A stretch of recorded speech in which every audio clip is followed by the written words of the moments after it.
Get to know each of the 12 mayoral candidates with KKTV 11 News Know Before You Vote with this in-depth interview featuring John Tiegen. I want to start by asking you, what do you think is the mayor's primary role? The primary role of the mayor is to be the leader, not a manager. A manager kind of tells people what to do versus a leader goes out and seeks answers and seeks solutions with the people that are in charge of the individual departments. So again, it's more of being a leader than a manager, in my opinion, as being a mayor. What do you think of Mayor John Souther's performance? And if elected, would you stay in the same direction or change course?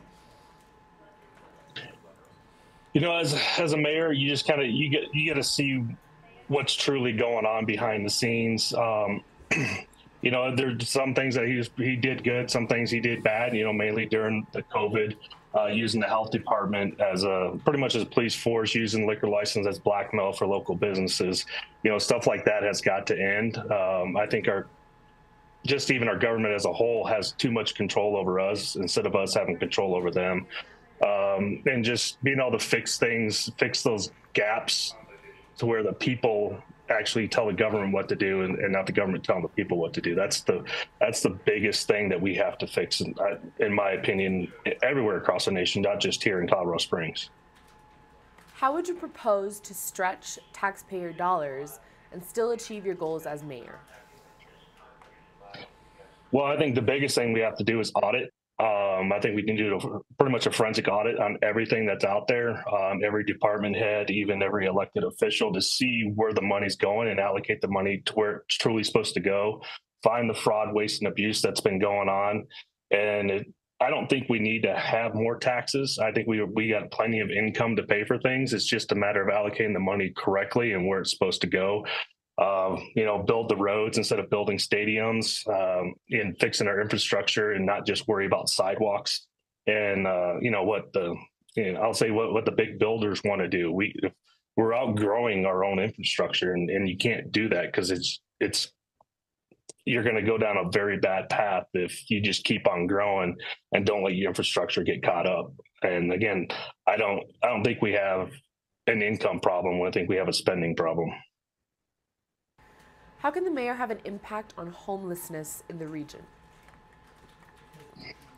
The biggest impact is, again, just going back as being a leader instead of a manager, and getting local communities involved, getting churches involved, getting the nonprofit organizations involved.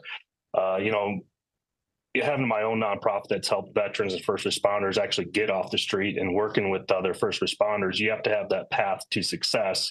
From figuring out why they went there, what's keeping them there on the street, and just going from shelter to food to clothing to job and the permanent placement. I mean, it has to be a complete path to success, and just putting Band-Aids on things and just moving, homelessness from encampment to encampment's not doing anything, and just putting them into rehab and not having no follow through is not going to help them either. It has to be a complete path to success. And then, some of the other candidates, I've seen them talking, they don't have a complete plan, in my opinion. I've already done it, and it's worked for 5 veterans, and it's been successful. So that's the biggest thing that a mayor can do as a leader, is to get these organizations actually to come together and work with each other so each one has their own priority, and they can help each other move the individuals throughout the whole entire path.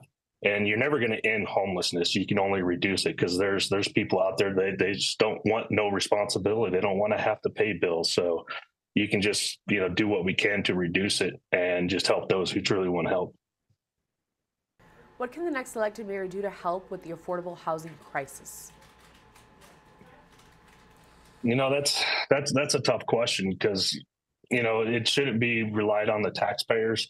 I want to rely on more, again, going back with the churches and the organizations that, raise billions of dollars a year to fund these things. And, I think a lot of our biggest issues on housing prices is having these foreign entities that are coming in and buying up houses and apartments, and big businesses and corporations actually owning these places that can drive up the cost because they can sit on them for months on end without having to rent them out.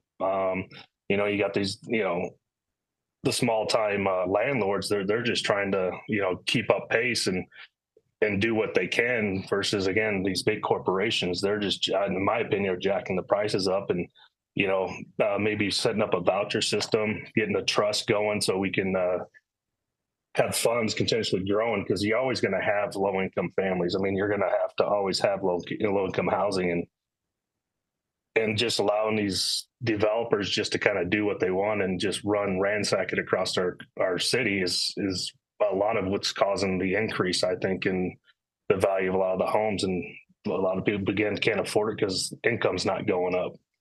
And just getting these lower income families and again, maybe more education, more voc rehab stuff, and trying to get them into more valuable jobs versus these pretty much entry level jobs.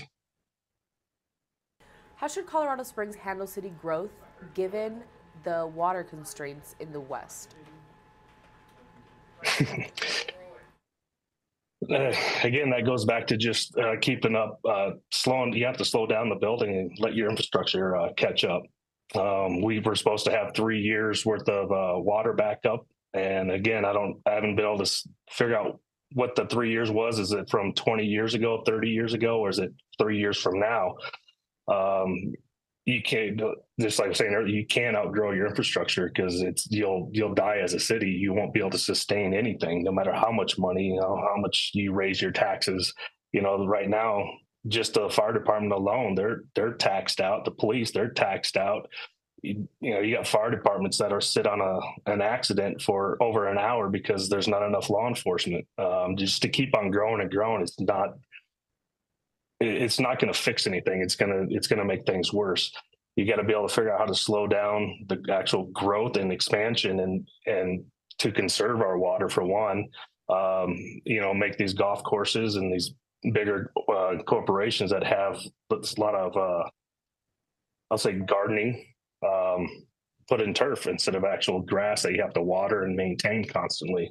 So you just got to find as much as we can in ways to reduce our water intake so we can keep growing eventually. But until we start working with other states and other local communities, it's going to be almost impossible, because, I mean, what they just poisoned with all these derailments, up north and up in Ohio. I mean, who knows what's going to happen here? What happened with the water if that happens, the derailment happens here? So we got to have our backup filled, and because we can't make snow, we can't make rain for the most part, but it's going to be a struggle. And just to keep on growing without that infrastructure, it's not going to be a good thing for our city. Finally, John, why should voters cast their ballot for you? I'm definitely here for a change. We need to change the way we're governed by giving people back the control of the government, and bringing in new ideas. Get rid of this establishment, get rid of the people that are being bought by the builders and all these big companies. And we need change. We need somebody with new ideas. We need leadership and not management. We need leadership and not politicians. A lot of these guys, I mean, all they do is go to school, become from political science, and they spend their whole entire life running in politics. And you see what's going on across our nation with people who just do politics, like Wayne Williams.